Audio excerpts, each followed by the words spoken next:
Hi everyone, it's Liam here from Rating the Races. So we are back for more analysis for Saturday. Just a quick recap of some of the racing that's been happening at Punchestown this week. How many of our horses that we've backed at Aintree and Cheltenham and throughout the season have got on one at Punchestown that maybe didn't quite do it on the day for us, such as Thanks for the Help, Jericho de Repenay, Petit Tonnerre. Interestingly, they were all JP McManus runners.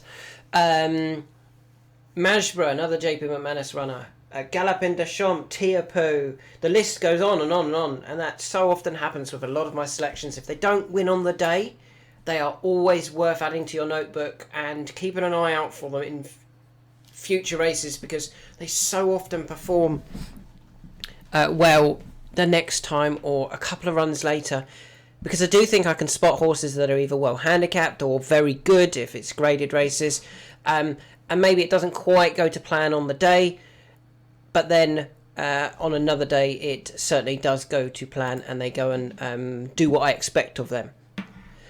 So anyway, let's look at the racing on Saturday, and there's quite a lot. There are some really good races. There's obviously the Guineas at Newmarket, which I'm not going to get involved in. There's also plenty of other good races that I'm not going to talk about. However, I do think the ratings will really help us tomorrow, and we can have quite a good day. So, the races that I am going to talk about, let's start off with the 145 at Newmarket, and I'm doing that because it's the first one chronologically. I'm going to go through these in time order, so we will be flicking between courses from Newmarket, Punchestown, Thirsk, Goodwood, Hexham even. Starting off, as I said, in the 145 at Newmarket, and the horse I like here is Two Tribes. Now, I like Two Tribes because he ran in the 3-year-old version of this race last year. He ran over 6 furlongs at Newmarket and finished second.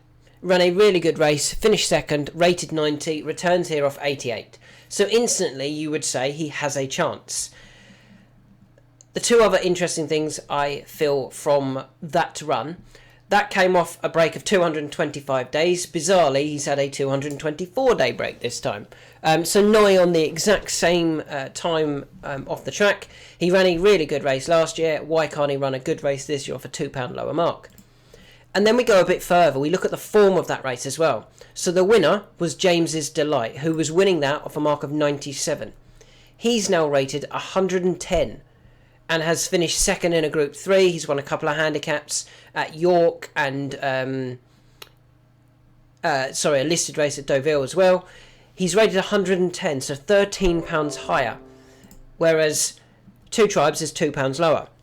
Then you go, okay, maybe James's Delight just beat nothing in behind. So we'll look at the third placed horse, Shagran. Shagran was running that day off a mark of 94.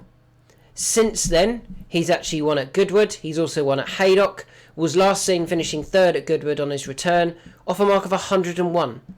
So he's gone up from a mark of 94. He's gone up £7. So the winner's up 13. The third is up 7. The runner-up, who split them, is down 2. Sylvester de Souza is booked. I think that's a really positive jockey booking.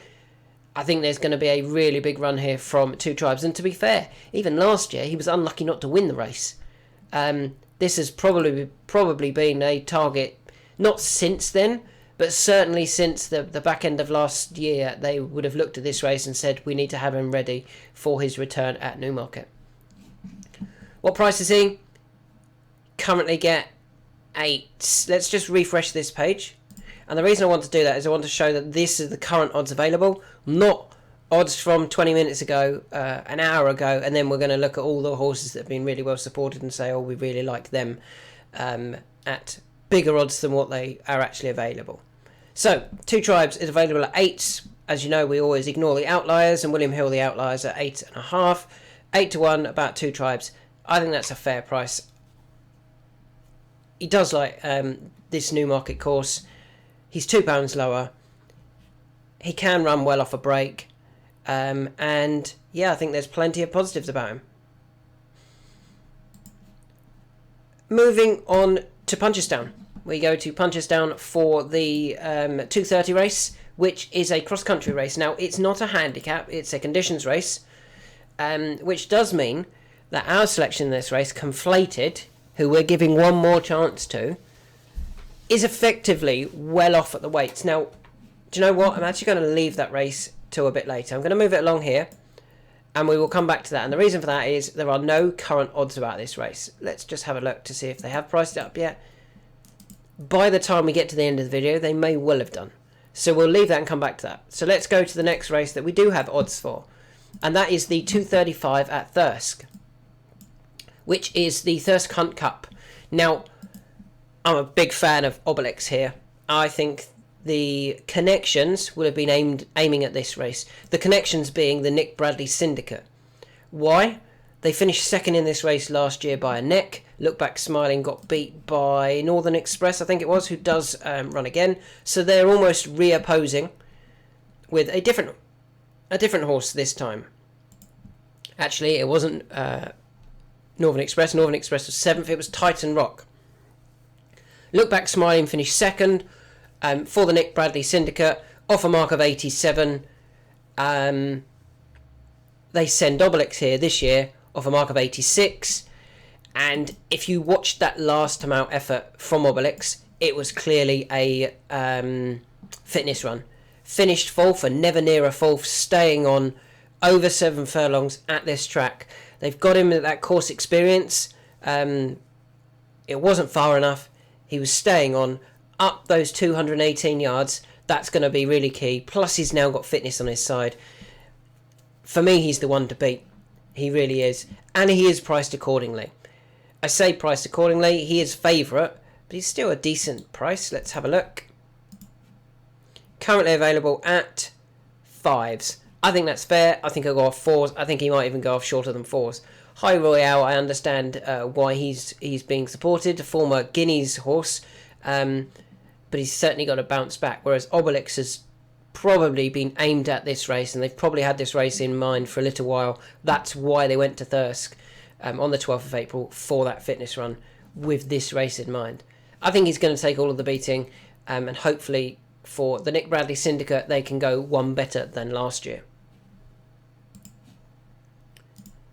I don't think there's any odds for the next race at Goodwood, so let's just have a look. Goodwood 240. Oh, there is. They just started pricing up, and wow, that's a real... Okay, so let's have a look at the 240. Who do I like here? Agagio.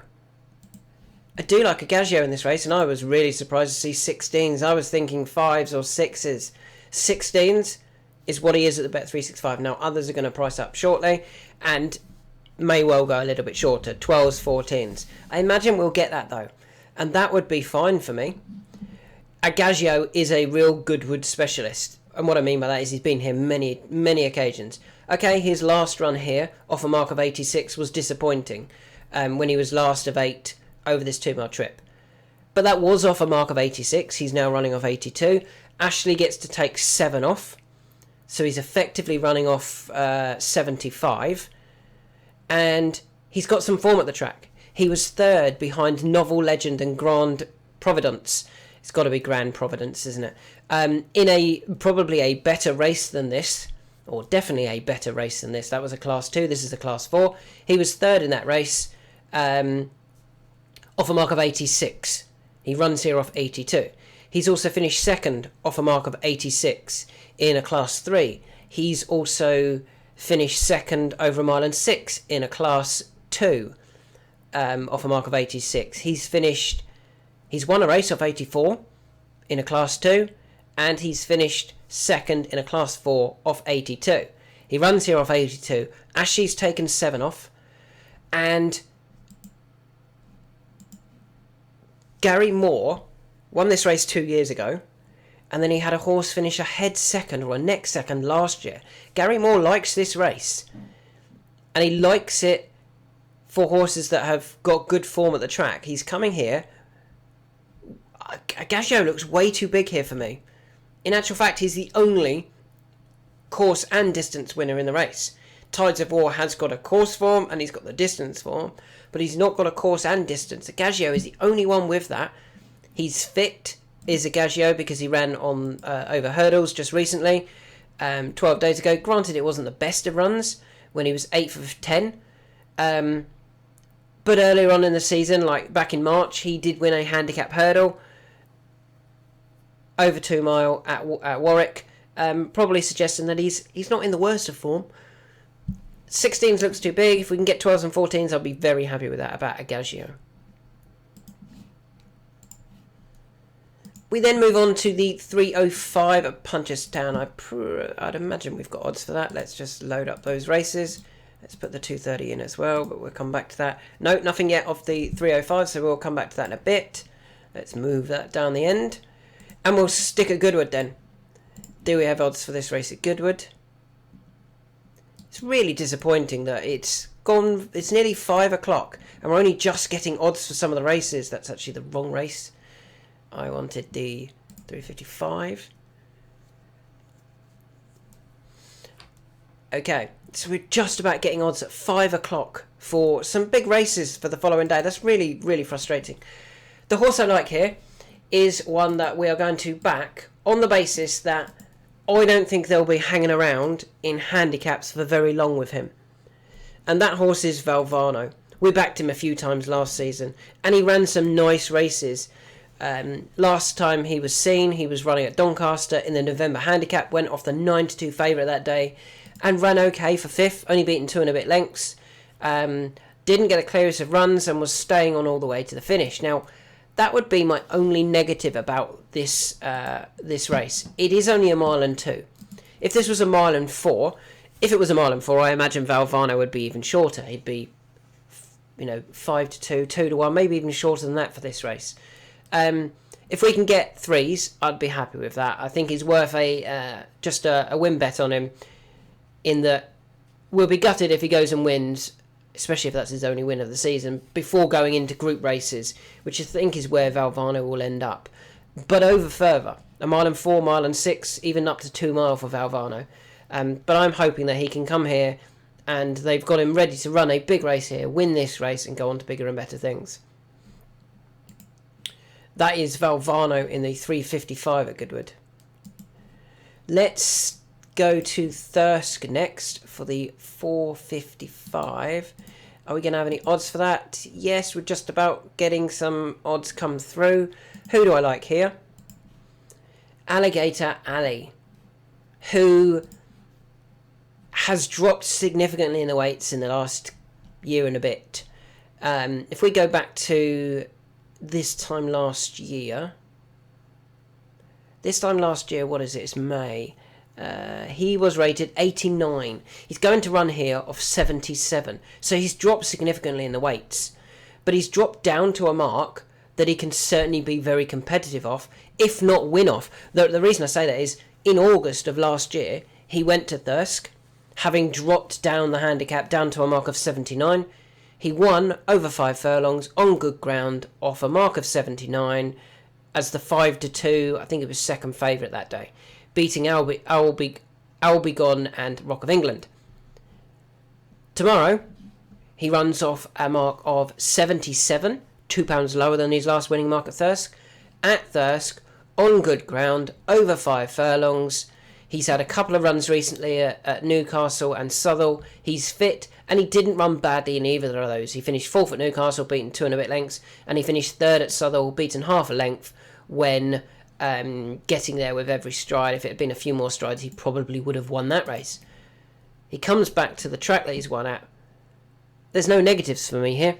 I think as long as Cam Hardy can give him a good ride, I think he's actually... I think he's going to run a really, really big race here. Can certainly think about going forward if they want to, and making all the running. And if we can get the 6s that has been priced up by Bet365, I'd be very happy with that. As I said, he went a 5-2 for a similar handicap the back end of last season off a £2 higher mark. So if we can get 6s, great price.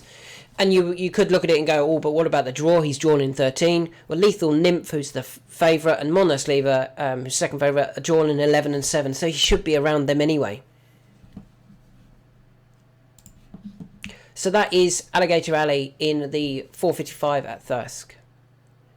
We're then going to look at the race at Newmarket, because I'm hoping we've got some odds for this race at Newmarket. The 5 30. We've just started to get some odds for it, and you know what? That's not the race I'm looking for. It's the 550 at Newmarket. Click the wrong race. Here we go. 550. Frustrating again to see the price that they've initially opened it up at. Crackshot opens at 4s. I know why he's opened at 4s though, to be fair. I think he is the one to beat. Won this race last year. Good start. You're already very hopeful of a big run. He won it last year off a mark of 87. Went off the 7-2 favourite that day. He runs here off 87. This is his second run for Daniel and Claire Kubler. He's moved from the Ed Walker stable. Was last seen finishing third behind Atarangi and Brazil Power at the beginning of April. Probably a fitness run. And if we actually look at his race that he won last year, when he was winning this race, he beat a horse called Alto off a mark of 86. Now, Alto is now rated 92 and went on to win the Bunbury Cup at Newmarket, having finished second in a good handicap at Haydock, fifth in a good handicap at York, and fourth in a decent handicap at Newbury. So the runner-up has gone on to better things, has gone on to win a feature handicap. Crackshot returns here with fitness on his side. He's won over course and distance. It was a good race last year. He's actually slightly bigger price at the moment than last year. But if we can get 4, 7-2, even 3-1 about Crackshot, I think he's worth a bet back over this course and distance at Newmarket. 3 more to talk about, and I don't think we've got any odds about any of these at the moment, so let's just have a look at the Hexham one, which is the 535. If you've been following my videos, you'll know exactly who it is. Another one that's a little bit annoying because they've opened it up at favourite, 13-to-8 favourite, First Street. Do you know what? I keep talking First Street up, and I've said for a little while that First Street will go really well as soon as he goes over the right trip. And that trip over fences now is 2.5.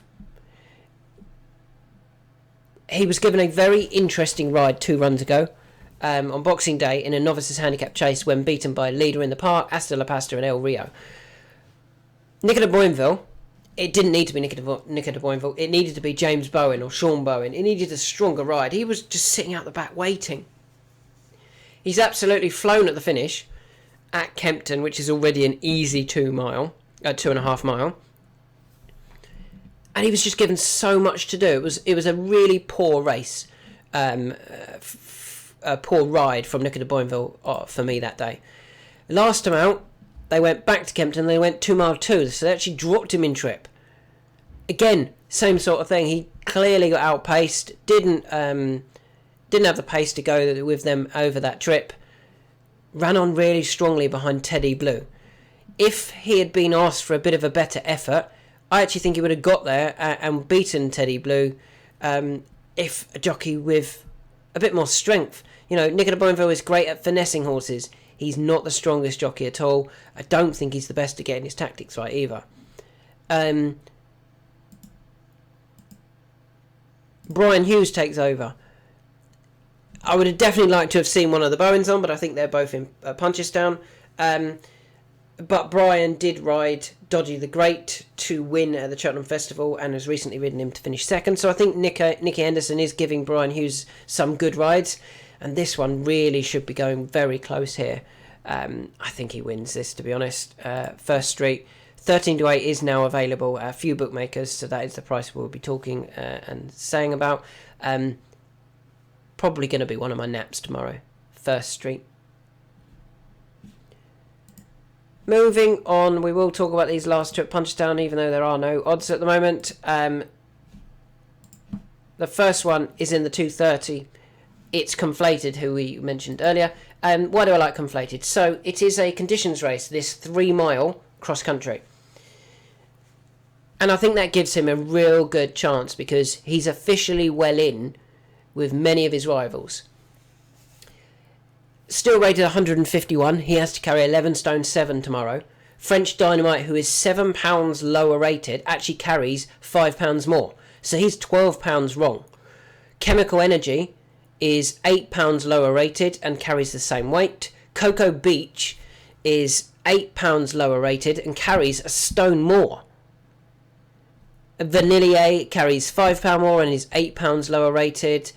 And everything else is significantly, even more out of... not out of the handicap, but worse off with Conflated on their official handicap mark. So, although this isn't a handicap, it's very much in the favour of Conflated, who I would have really liked to have seen in a 3 mile handicap. This time last year, Conflated was coming to Punchestown, and he ran all right. He finished 6th of 9 in the Punchestown Gold Cup behind Fast or Slow, only beaten 9 lengths. He beat Journey With Me, Capadonna and Correct Rambler that day. Wasn't that far behind Appreciate It and Gentleman's Game, even not that far behind Hewick. If any of those were running in this race, they would be a very short price. Okay, it hasn't quite gone to plan this season. Kept plying his trade in high class races, grade 1s and grade 2s. Did try the cross country at Cheltenham, and that proved to be too far, that 3 mile 5 trip. Didn't get home that day. Only went off 9-2 that day, but didn't get home. They then went back to graded company. I think they were looking at getting his handicap mark down, and they did. They managed to get it down to a mark of 157. He went to the plate over 2.5, which I thought was the right idea. I really did. I thought that 2.5 would be perfect for him. It probably proved to be a bit quick for him. He travelled nicely into the race, but didn't pick up when all the others started to pick up, essentially. He looks like he did need that 3 mile trip. Went to Aintree for the Grand National, ran okay. Towards the back, never really got involved, but that was over too far, and that was in a handicap with graded horses in the race. This is not. This is a significantly easier race now, and it probably is last chance saloon for Conflated. If this doesn't work, where are you going to find him a win that actually a race that's actually worth winning? I don't know. There are no prices at the moment. What forecast price do they have? I can see a forecast price of about 4-1. I still think he wins. The Biggest Dangers potentially might not even run. Vanillier ran yesterday. The Goffer ran yesterday. Bustleton yesterday. Vital Island yesterday. Peaches and Cream yesterday.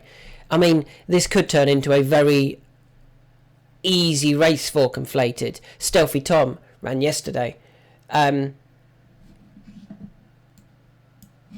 It's this race. So if we can get fours, fives about Conflated, I'd be very happy with that. And it wouldn't surprise me if there was quite a few non-runners come tomorrow.